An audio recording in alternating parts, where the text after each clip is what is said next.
Hello and welcome to some more Star Citizen. We have another spoilers, leaks and rumour video for you. This is focusing on leaks for the Intergalactic Aerospace Expo for various ships and vehicles, but does require me to say this is a huge amount of spoilers and leaks and may not necessarily be accurate. Take all of these with a huge amounts of grains of salt, a bag of salt. We're going to be talking about the Gatak Sulan. We're going to be talking about the Tumbrel Storm AA, the RSI Arastra, a Mirai Heavy Fighter, and a Drake Heavy Freighter. So let's jump in. There was a ship that was sort of very lightly teased in the Intergalactic Aerospace Expo trailer, and we've seen a load of leaks on now, and that's the Gatak Sulan. So this is a Xi'an ship brought to the human market. It appears to be a cargo ship. There was a data mine post showing the Sulan's blurb.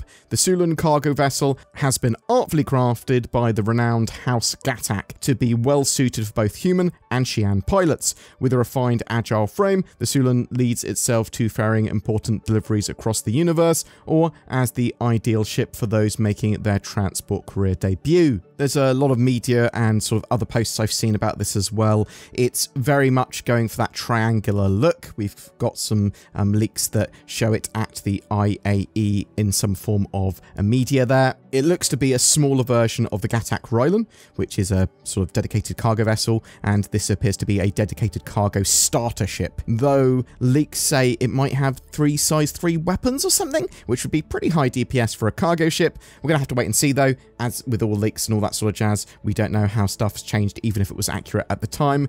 It looks to be straight to flyable at the Intergalactic Aerospace Expo, but again, we'll have to wait and see. People have also been suggesting and talking about the possibility of the Gatak Rylan being flyable at the IAE. I think that's very unlikely. It's much more likely that the Sulan will inform the building of the Gatak Rylan, right? That sort of makes sense. It does appear that another thing that was teased in that IAE trailer, the anti-air version of the Tumbrel Storm, appears to be legit. So there was another data mined blurb I saw about the vehicle. Originally produced in 2606 during the Second Tavaran War, the Tumbrel Storm single-operator mini-tank was built to blitz battlefields and take out enemy artillery, reimagined from the ground up to be faster, stronger, and more impactful than ever. The Storm AA is a true force of nature, equipped with a barrage of missiles to provide cover against airborne and ground targets.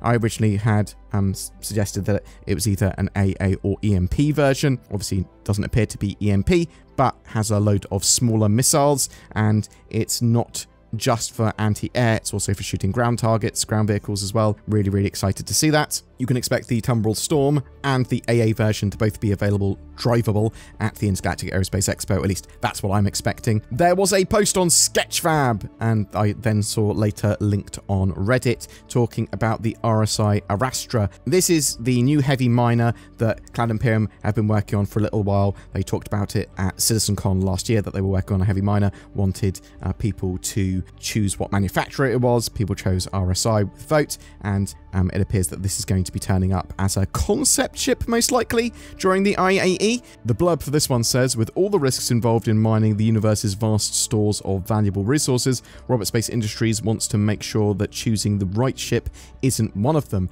The Arastra industrial mining platform was concepted from the struts up with safety and efficiency in mind. Remote operator seats provide extra protection to your crew. The onboard refinery is ideal for a more profitable workflow. The automated mineral storage pipeline effortlessly prepares your gathered resources for transfer, and the auxiliary garage allows for increased optional flexibility while on site. So yeah, this is supposed to be sized between the Mole and Orion, sort of fits in that pantheon, going towards that larger heavy mining ship. It looks like it's going to have sort of storage for either vehicles or ships and vehicles, so you can run mining operations from this. Also having an onboard refinery sounds absolutely fantastic. It's interesting because I see the Orion as like this heavy strip miner that can just operate by itself and just go through an asteroid field and go nom nom nom nom nom, or just chomp up whole asteroids, whereas the Arastra sounds like it's supposed to be the center of a mining operation where multiple things can operate out of it, and it's coordinating and doing a load of mining itself and the refining, and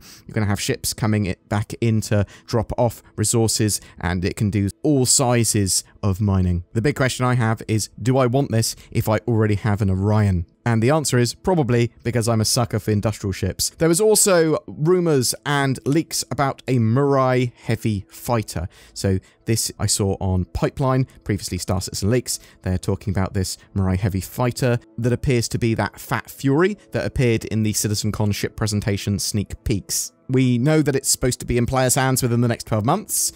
It might be something that we see at the Intergalactic Aerospace Expo.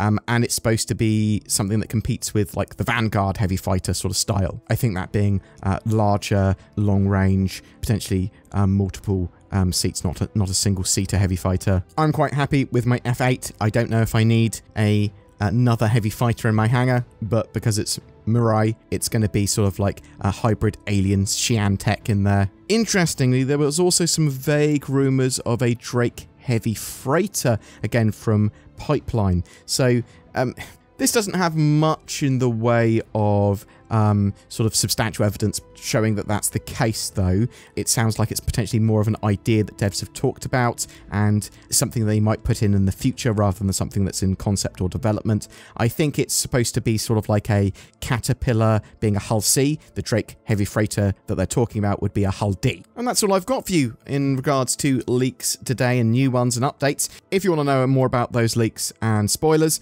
I suggest that you check out my dedicated leaks and spoilers video. It also goes over things like the potential of a F7 Hornet Mark II that you might be interested in. I am really interested to know, though, what are your thoughts on those leaks? Are you really excited for the Gatak Sulen, or is that something you're like, it sounds like another dedicated career starter that I'm not necessarily interested in? If I was going to go into cargo, I'd go for something bigger or more multi-role, or already have a ship that I'm really happy with. Do you think that they're trying to push some of these ships that are both human and alien because they're going to have the Xi'an flying in these ships and they don't have to make dedicated ships for them if they make them so that they're multi-use for different humans and Xi'an and other aliens or whatever? Are you excited for that Tumbrel Storm AA, or are you more interested in just the standard variant, or are ground vehicles just not interesting to you at all at the moment until they have more gameplay associated with them? The RSI Arastra, is that something that you're looking to purchase yourself or get in game?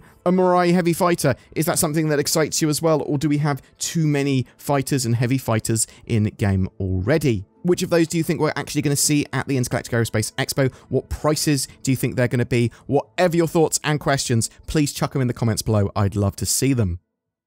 What is best in life? To crush your enemies? To see them driven before you? And to hear the lamentations of their women? No, of course not. It's NordVPN. I never saw Conan the Barbarian checking his bank balance and then watching some cool shows on Netflix, all while protecting his privacy and being super secure. To be honest, I can't even remember Conan wearing a shirt. Silly Conan. And now, a big old snake god's got your internet history. Good job. Don't be a Conan the Barbarian. Check out NordVPN. Links below for powerful discounts too. Every month we've been giving away a ship for Star Citizen, but for November, to celebrate the Intergalactic Aerospace Expo 2953, we are giving away a load of different ships, each to a different person. The Avenger Titan, the Drake Cutter, the C8X Pisces, the Mustang Alpha, and the Nomad. All great starter ships, but also useful for any fleet. They all come with a game package and lifetime insurance. That's all you need to start playing Star Citizen. That's 5 prizes and 5 chances to win. Just comment on any of my videos made during November to be in for a chance of winning. I want to say a massive thank you to everyone that goes the extra mile in supporting the channel via Patreon or the join button under my videos and then becoming a channel member. Please consider joining those fabulous people as well. It allows us to make daily content for Star Citizen and Squadron 42, delving into all the news, drama, development info, and gameplay that these games have to offer. Thank you so much for watching, and I hope to see you in the verse.